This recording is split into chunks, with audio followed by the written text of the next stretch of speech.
हमने अपने बेटों को ठीक से बड़ा नहीं किया। हमने अपने बेटों से इस बारे में बात नहीं की। बच्चे से हमें 12 साल की उम्र में, 11 साल की उम्र में औरत क्या होती है, उसके साथ हमारे हक क्या होते हैं, वो बात हमको करनी थी, वो हमसे रह गई। ये जो अपराध है इसका सिद्ध होना इतना मुश्किल है, इसमें इतने लूप होल्स होते हैं कि ये सिद्ध ही नहीं होता। मेरे ख्याल से न्यायिक प्रक्रिया में इसका जवाब नहीं है और पुलिस भी नहीं कर सकती कुछ। मेरे हिसाब से मैं इतना परेशान हो गया था इस फीलिंग से कि एक फिल्म बना दिया मैंने। नमस्ते जी, ये अनऑफिशियल हिमांशु हमारे साथ में है अनुभव सर। और सर ने एक बहुत ही ज़बरदस्त मूवी बनाई है जिस मूवी का नाम है 80। मैं आप लोगों से विनम्र निवेदन करूंगा, ये मूवी जो है ना, भारत के हर इंसान ने देखना चाहिए। ये मूवी बहुत ज़्यादा एक संजीदा टॉपिक है जिसके ऊपर बात करती है, शायद जिसके ऊपर हमने बात करना छोड़ दिया। अखबारों में खबर छपती है, उसको पढ़ के हम पन्ना पलटा देते हैं। शायद ये मूवी आपकी आत्मा को झकझोर दे और आपको मजबूर कर दे एक बार सोचने के लिए क्या देश सही दिशा में जा रहा है। सर नमस्ते, मैं फिर से स्वागत करता हूं आपका। Thank you so much. Good to be back in Indore, Madhya Pradesh. Sir मैं दिल से सर ये बोलता हूं, ये मूवी हर भारतीय ने देखना चाहिए सर, क्योंकि जिस टॉपिक पर आपने मूवी बनाई है 80 और जिस तरीके से ये भारत का एक कड़वा सच सबके सामने प्रस्तुत करती है, शायद इस पे लोगों ने बात करना बंद कर दिया। तो सर ये संवेदनाएं जो जिस तरीके की अभी आप देखते हैं लोगों की हो गई, इस पर आपकी क्या टिप्पणी है? क्या होता है, कुछ जब आदमी कर नहीं पा रहा होता ना, तो वो कुछ ना कुछ अपने बहाने बना के उसके पीछे छुप जाता है कि ये तो 2000 किलोमीटर दूर हुआ, मैं क्या करूं, मैं क्या कर सकता हूं। फिर दूसरा होता है कि हम इस अपराधी को एलियन मान लेते हैं कि किसी और ग्रह से आया, हमारे बीच का नहीं है। और जब संख्या इतनी बढ़ जाती है तो फिर वो रोज रोज उस पर इतना ध्यान नहीं दे सकते, तो आदमी को अपने अपने बहाने बना के बहाने के पीछे छुप जाता है और फिर हम उस समस्या को, उस अपराध को लेकर के नम हो जाते हैं, संवेदनशील हो जाते हैं। वो हो गया है हमारे साथ। और ये जो 80 संख्या है प्रतिदिन की, और जो हर 20 मिनट पे ये जो घटना होती है, ये बहुत ही दर्दनाक नंबर है, बड़ी दर्दनाक संख्या है।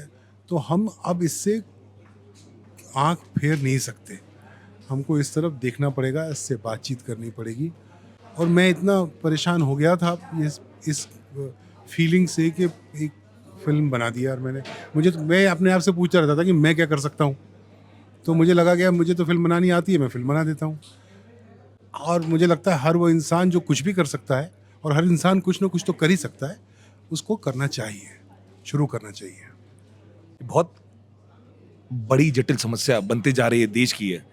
आपने खूबसूरती से बोलूं मैं, या बोलूं बहुत ज्यादा उसको ओरिजिनल रह करके आपने उसको प्रस्तुत करा।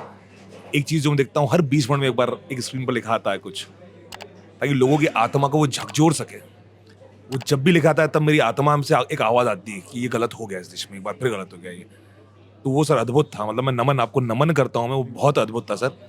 सर ये मूवी जब आपने बनाई, इतनी सेंसिटिव मूवी बनाई आपने, तो कोई ऐसा सीन रहा मूवी का जो आपको बनाने में, शूट करने में, डिजाइन करने में बहुत तकलीफ हुई हो? जो अपराध का सीन है वो बहुत दर्दनाक है, बच्चे के सीन बहुत दर्दनाक है। मुझे बच्चे को ये समझाना था, सीन बच्चे को मैं सच नहीं बता सकता था कि कहानी क्या है, तो मुझे उसे झूठ बोल बोल के और चालाकी से उससे एक्टिंग करवानी थी। और मैं चाहता था इस पूरी फिल्म में मैं बच्चों को इन्वॉल्व करूं, क्योंकि मुझे लगता है कि इस कॉन्वर्सेशन में बच्चों को इन्वॉल्व करने की ज़रूरत है, अपने अपने तरीके से। तो वो बहुत मुश्किल था मेरे लिए, अद्विक के साथ काम करना। वो इतना अच्छा एक्टर है इसलिए हो गया, निभ गया, वरना वो निभता नहीं है। बीइंग एन डायरेक्टर, आपको सबसे ज्यादा किस एक्टर का काम पसंद आया? एक तो साउथ से जो मैम है जिनको आपने हिंदी करवा दी, कनी मैम से, वो जरा बताए ना एक्सपीरियंस। कनी मुझे आके मैंने उसको बोला, यार तुमको हिंदी आती है? बोली नहीं आती नहीं है, लेकिन मैं याद कर लूँगी, थोड़ी बहुत आती है। तो मुझे मिलने आई, 1 डेढ़ घंटा बैठी मेरे साथ, और उसने एक वर्ड हिंदी का नहीं बोला। तो मैंने कहा यार ये तो तकलीफ है, लेकिन इतनी लंबी स्पीच है उसकी, एक वो उसने खुद करी एक शॉट में, 2-3 टेक किए थे उसने। एक्ट्रेस तो कमाल की है ही है वो, उसका मैंने पुराना काम देखा था और तभी उसको कास्ट किया था। ये वो रेयर किरदार है जो कास्टिंग होने के बाद दोबारा लिखा जाता है, क्योंकि ये किरदार शुरू में जब लिखा गया था तो ये मलयाली किरदार नहीं था।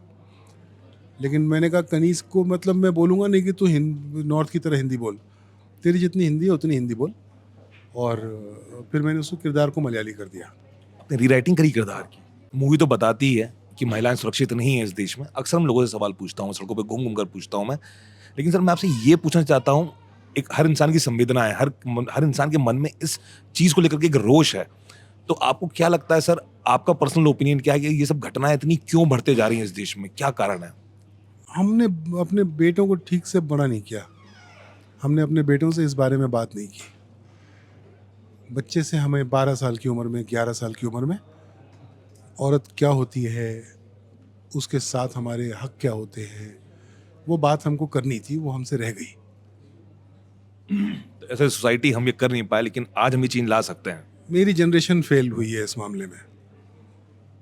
मेरे बाद की जनरेशन, उसके बाद की जनरेशन ये शुरू करेगी तो 4-5 साल में बहुत ज़मीन आसमान का फ़र्क हो सकता है, ऐसा मेरा विश्वास है। मैं गलत हो सकता हूँ। मैं सर मतलब मेरा पर्सनल ओपिनियन ये, मुझे लगता है कि अदालतों को और सख्त हो जाना चाहिए, ये मेरा ओपिनियन है। तो मेरे इस ओपिनियन से आप एग्री करते हैं क्या? अदालत में यार क्या है ना, अदालत की एक समस्या होती है कि उसको इस बात का ख्याल रखना होता है कि एक भी निर्दोष को सज़ा ना हो जाए, एक आध दो गुनहगार छूट जाएं, ठीक है। और ये जो अपराध है इसका सिद्ध होना इतना मुश्किल है, इसमें इतने लूप होल्स होते हैं कि ये सिद्ध ही नहीं होता। और एक पॉइंट के बाद महिला भी थक जाती है कि 10 साल हो गए, 8 साल हो गए, अब वो अपने मस्तिष्क में इस अतीत की इस घटना से दूर निकल जाना चाहती है, और वो बार बार हर 1.5 महीने पे एक डेट है। तो ये बहुत, मेरे ख्याल से न्यायिक प्रक्रिया में इसका जवाब नहीं है, इसका जवाब सिर्फ और सिर्फ सामाजिक प्रक्रिया में है। और पुलिस भी नहीं कर सकती कुछ मेरे हिसाब से। पुलिस तो अपराध होने के बाद कुछ करेगी ना, उसको क्या पता है कोई चाचा जी अपनी भतीजी के साथ क्या करने जा रहे हैं, सही बात। उसको क्या पता। तो एक बार अपराध हो जाएगा तो पुलिस कुछ करेगी, और वो क्या करेगी, अपराधी को पकड़ेगी, उसको सजा दिलवाएगी। लेकिन अपराध तो हो गया ना, बच्ची का क्या होगा। मैं आपका धन्यवाद करता हूँ फिर से। मैं सवाल मेरे पास बहुत सारे हैं, लेकिन मैं समझ सकता हूँ आप थके हुए हैं और आप निरंतर रूप से सफर कर रहे हैं। तो मैं फिर उम्मीद करता हूँ फिर मिलूंगा आपसे, फिर बैठ के आराम से तफसीली से बात करूंगा। फिल्म रिलीज करके 10-15 दिन आराम करके मैं वापस इन शहरों में जाऊंगा, तुम सब लोगों से मिलूंगा और सुकून से चाय पीऊंगा। सर एक आखिरी संदेश सर ऑडियंस के लिए, लोगों के लिए सर। ये फिल्म देखिए, और हम लोगों को ये सोचने की ज़रूरत है कि हम क्या कर सकते हैं। हर इंडिविजुअल को सोचने की ज़रूरत है कि मैं क्या कर सकता हूँ इस बारे में। तो इसको जाके देखिए, थोड़ी डिस्टर्बिंग है, थोड़ी परेशान करेगी, लेकिन कुछ परेशानियाँ अच्छी होती हैं, उससे कुछ अच्छा होता है। और आप बहुत ताकतवर, हिम्मती लोग हैं, इतनी भी नहीं है कि आप बर्दाश्त नहीं कर सकेंगे। मैं कहूंगा आप लोगों से ये एक मस्ट वॉच फिल्म है, आपको ये देखना है, अपने परिवार को दिखाना है, आपको लोगों को दिखाना है, ताकि हम जितना भी जो ये समाज में जो ये चीज़ें हमारे हाथ से बाहर निकल गई है, शायद उस पर सोचने की क्षमता और शक्ति वापस से आपके अंदर विकसित हो जाए, और शायद आप बात भी कर पाएं कि कितना अनर्गल हो रहा है समाज के अंदर। ये पेपर की न्यूज़ और न्यूज़ चैनल पे देख करके न्यूज़ आपने पलटा दी और किसी से आपने कह दिया कि यार देश और समाज में ये गलत हो रहा है, उससे बेहतर ये है कि आप उठिए, दायित्व लीजिए और बदलाव के लिए कुछ करिए। सर आपका बहुत बहुत धन्यवाद, जो इस बदलाव के लिए आपने इतनी बड़ी मूवी बना दी। और मैं सर लोगों से रिक्वेस्ट कर रहा हूँ, सारे के सारे लोग जाके मूवी देखें sir. Thank you so much sir. Thank you much. Thank you so much sir.